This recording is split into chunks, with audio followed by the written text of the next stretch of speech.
Malamig ba ang iyong paa? Kahit mainit naman ang panahon, nakakaranas ka ba ng bigat sa iyong binti or pangangalay sa iyong binti kung ikaw ay maglalakad, pulikat sa gabi at sugat na matagal maghilom? These can be symptoms po na mabagal ang daloy ng dugo sa binti at paa. Huwag kang mag-alala dahil sa videong ito, sabay tayong gagawa ng 30-second test para ma-check natin ang pagdaloy ng dugo sa iyong binti at paa at tuturuan kita ng 3 effective quick fixes at stay with me po hanggang sa dulo ng video dahil ibabahagi ko din ang isang pagkain na napatunayan na in many clinical studies na may kakayahan to improve blood circulation. Magandang araw po, Doc Sherry po, Doctor of Physical Therapy. Masaya ako na nandito ka sa channel ko.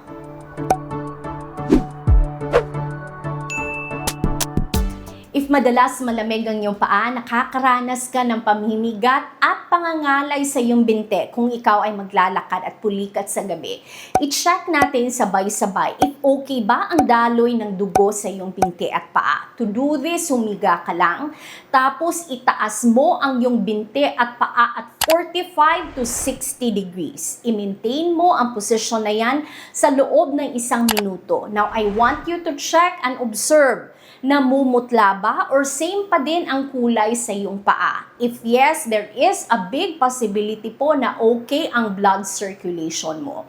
Pero if maputla ang paa, there is also a big probability na mabagal ang daloy ng dugo sa binti at paa.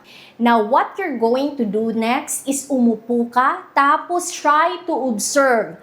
Mabilis bang nanumbalik ang kulay sa iyong binti at paa? If yes, wala kang problema sa blood circulation, pero if maputla ito at matagal nanumbalik ang color sa iyong paa, greater than 30 to 60 seconds, ibig sabihin po, poor or mabagal ang daloy ng dugo.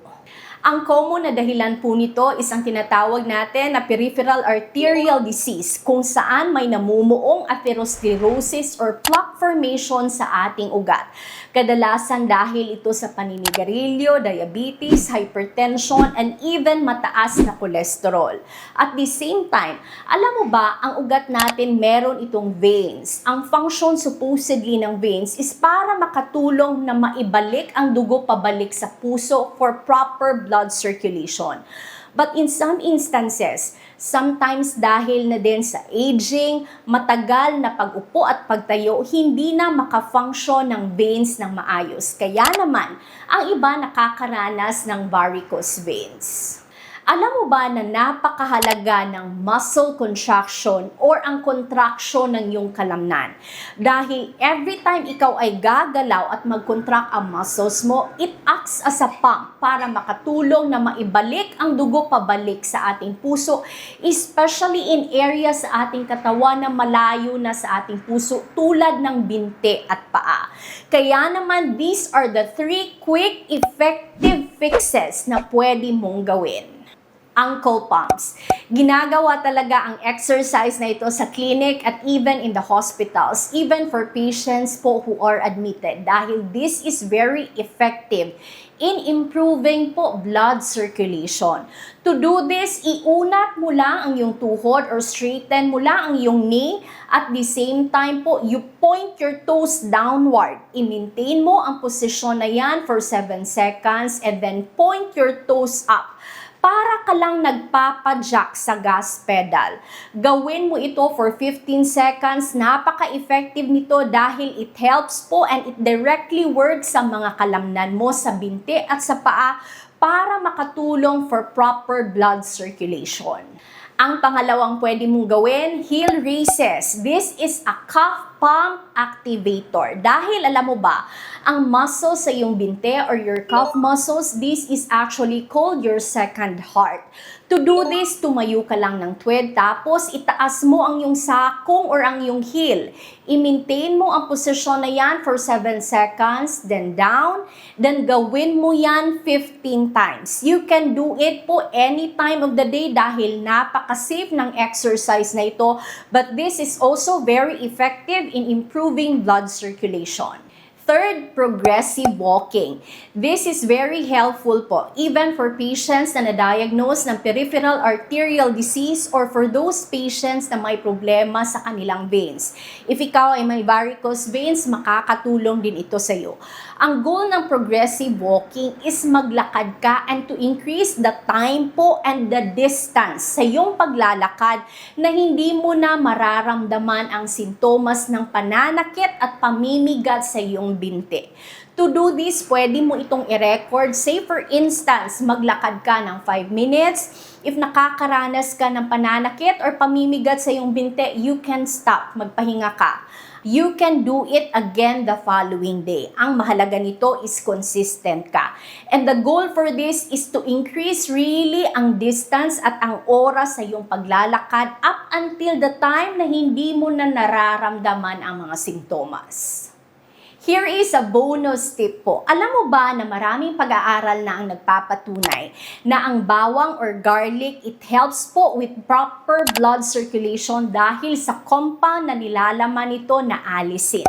Tingnan mo ang study na ito. Nagpapakita sa study na ito na garlic helps for conditions which affects po ang ating vascular system or for those suffering with peripheral vascular disease.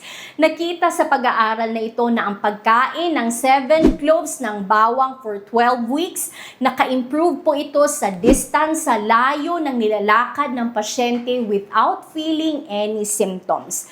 Napakadaling gawin. Dagdagan mo lang ang bawang sa iyong mga ulam. Natural and effective po to improve blood circulation, but this shouldn't act po na pangpalit sa mga gamot mo which are your blood thinners. So as a recap, if mabagal ang daloy ng dugo sa binti at paa, ang 3 quick fixes natin, you do ankle pumps, heel raises, and progressive walking. Muscle contraction po is very important dahil ibig sabihin if hindi gumagalaw masyado ang ating binti, mas more po nagkakaproblema ang pagdaloy ng dugo. But if you stay active and if you do these exercises consistently, makakatulong po ito to improve blood circulation. If nakakaranas ka ng pamamaga sa iyong binti at paa, i-check mo ang video na ito, makakagabay ito sa iyo when to check with a nephrologist or cardiologist at para malaman mo din if pwede bang gumamit ng bandage sa pamamaga. Pero, if nakakaranas ka ng pamamanhid plus may kasamang back pain, mas angkop ang videong ito sa iyo tungkol sa sciatica. If nakaabot ka hanggang sa dulo ng video, please comment po ang iyong edad at kung taga saan ka dahil I would really love to know you more. Maraming salamat po sa panunood. I will see you on our next video. May nag-comment dito, mukhang mapapa-second order ako dahil ang sarap ng tulog ko at epektibo siya sa balakang ko. Ang tinutukoy niya, BeFreeze Cooling Gel.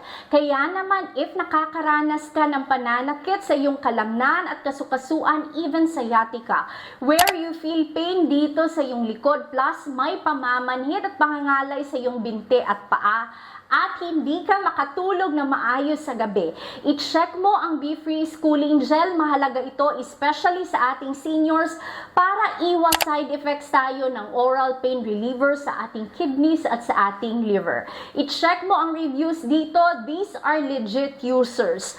One tube is only 389 pesos po, pero may discount and free shipping vouchers tayo na available. I-check mo lang. And make sure na original BeFreeze ang darating sa iyo. Original BeFreeze po ships from Iloilo City and not from China. Masaya ako at excited ako na masusubukan mo ito because makakatulong din ito to help you sleep better. God bless you po.